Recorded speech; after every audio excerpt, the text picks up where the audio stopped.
is the National Review reaching out to college campuses? Well, I think the mission of National Review has always been to, at least the aspiration has been to be the beacon of the conservative movement. Mm-hmm. And if you're going to have a vibrant movement, you have to start with young people. And you have to stay in touch with what their concerns are. And probably the biggest mistake that we make as older people is to try to fashion ourselves in a way that can draw young people in. Mm-hmm.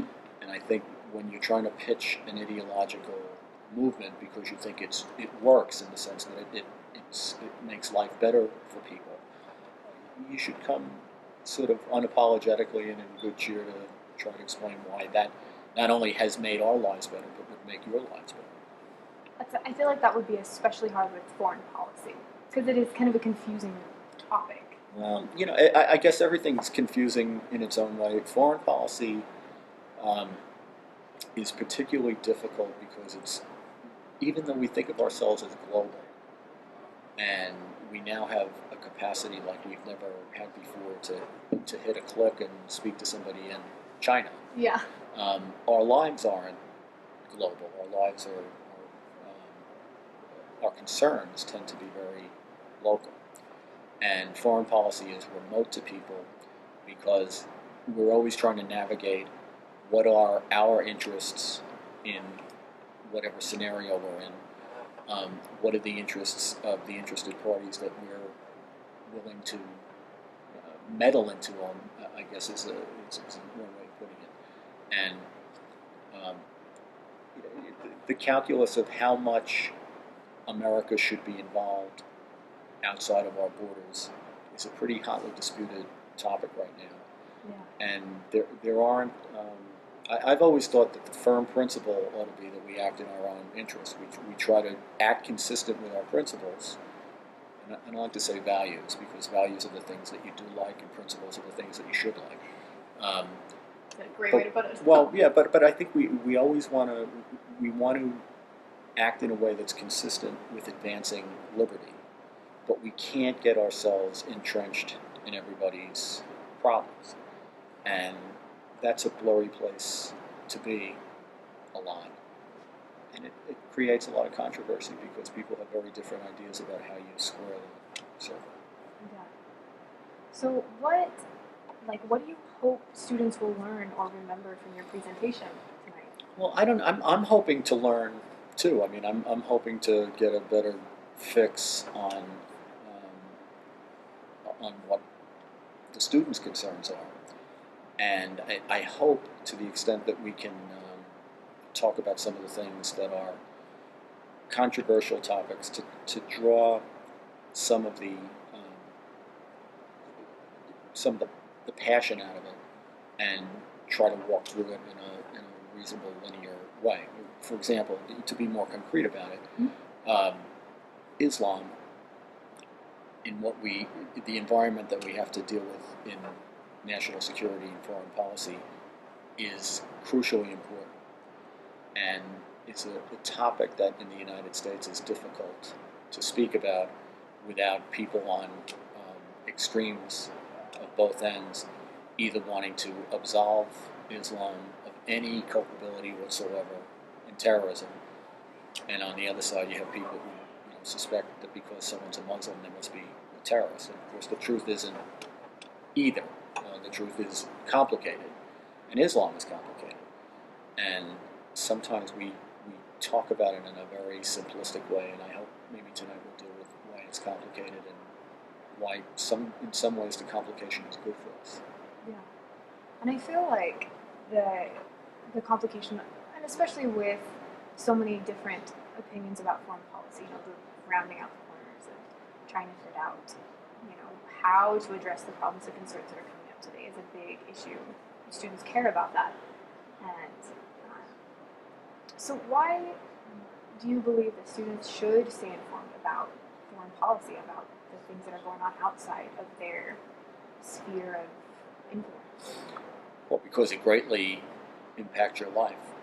We'd all like to be able to build a cocoon that we can be safe in. Even if we're interested in what goes on outside the world, we'd like to be able to be in control of what has impact on us.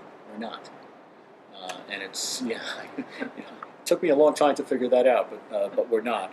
And, war, which is something that we're oddly fatigued by. And I guess it's not that odd when you think about how long the hostilities have been going on.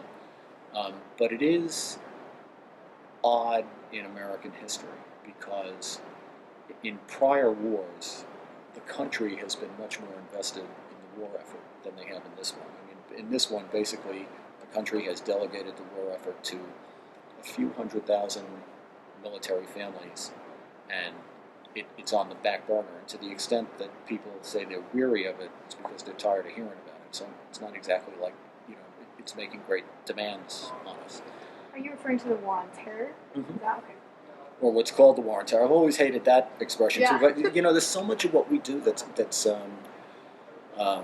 almost spitting in the wind. To fight these labels, because war on terror has always been an awful label for what this effort is. It's awful because conceptually you can't fight a tactic. Terrorism is a tactic. It's not an enemy.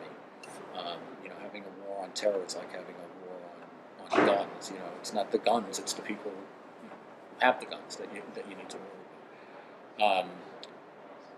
But the other thing about war on terror, which is what makes it a lazy term and a confusing term, is that if you're not fighting an identifiable enemy, it gets hard to monitor the government in terms of what they want to do to combat the enemy. And the next thing you know, you're giving up a lot of your freedom.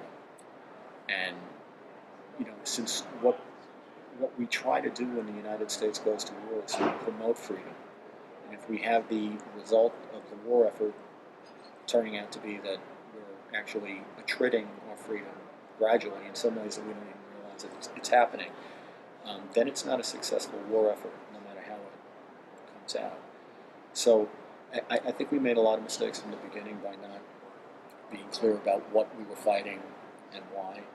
And it's not really that surprising. And the fact that we're not invested in the effort as a country, it's not so surprising that we get 15 years down the road and nobody really can talk sensibly about what it is we're trying to accomplish. So what would you call it then, if not war on terror? Well, I think it's a war against what I call Islamic supremacism, which is an interpretation of Islam that is not as marginal and tiny as we'd like to imagine. It's actually the vibrant Islam in a lot of parts of the world. Extremists. Yeah. Well, but except how extreme can it be if it's actually mainstream? And in certain places it is mainstream. For example, if you ask the question, should Israel exist? And you asked it of Muslims in certain parts of the world, you'd get probably a lot of people who would say Israel should exist. If you asked it in the Middle East, you get upwards of 80% of people saying absolutely should not exist. If you ask, do you want to live in a Sharia society? Sharia is the law of Islam, and Islam doesn't recognize at least this interpretation of Islam doesn't recognize a division between political life and spiritual life. It aims to govern all of life, right? So if you go to certain places in the West and ask Muslims, do you want to live in a Sharia society? I think you get an alarmingly high number of Muslims who want that, but it still would be about 20, 30%, which is nothing to belittle, but it's still not a majority. If you ask that question in Pakistan, it's going to be 80% say yes. And that's the same in Egypt, it's the same in Saudi Arabia, where actually Sharia is the law in Saudi Arabia. So I think we make a mistake, and I'm going to try to talk about this tonight. I think we make a mistake trying to convince ourselves that the scope of what we're challenged by is much smaller than it is. And the way we do that is we conflate jihadism, which is the most violent and actually extreme form of Islamic supremacism, with Islamic supremacism. And what I mean by that is that all jihadists are Islamic supremacists, but not all Islamic supremacists are jihadists. In fact, only a small percentage of them is.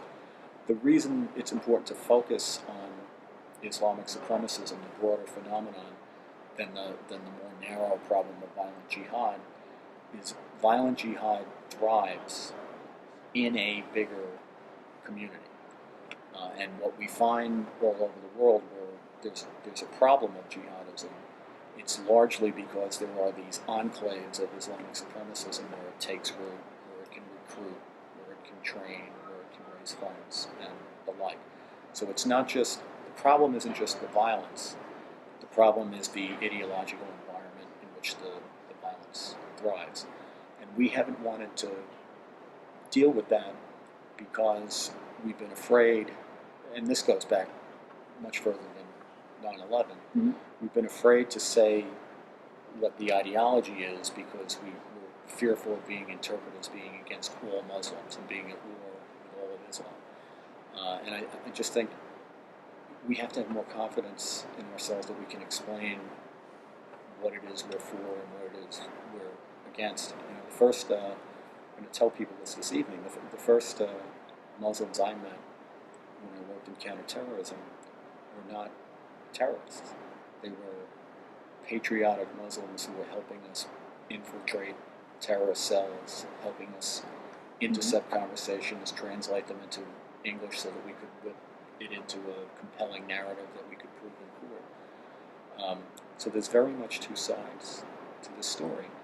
And the key is being able to come up with something that enables you to identify our Muslim allies on the one hand and our Islamic supremacist enemies on the other.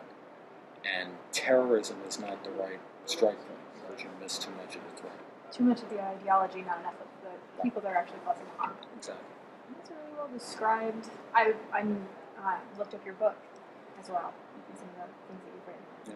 It's like, oh, it's really well put. Well, thank you. You know, for not, especially now with the political time, like with so much anxiety, I guess, and Yeah. nervousness surrounding Islam. So. Yeah, I think that the problem is if you suppress a problem for long enough without feeling like you can have an adult conversation about it, then think about what are the contexts in which you're going to have that conversation. It's going to be when something goes boom and a lot of people have gotten killed. And that's not a time for sober adult discussion. That's a time when people are really hot and there's recriminations on both sides. So, you know, when hundreds of people have been killed, people who have felt because of political correctness or whatever they can't say what's on their mind, all of a sudden want to say every Muslim is a problem. And on the Islamic side, they want to say, well, the big problem here now is this overreaction because we're not terrorists, and you know, you're painting all of us with a broad brush. Mm-hmm. And I think, well, maybe that wouldn't go on if we could actually talk about it in the quieter times. But instead, it's become a very difficult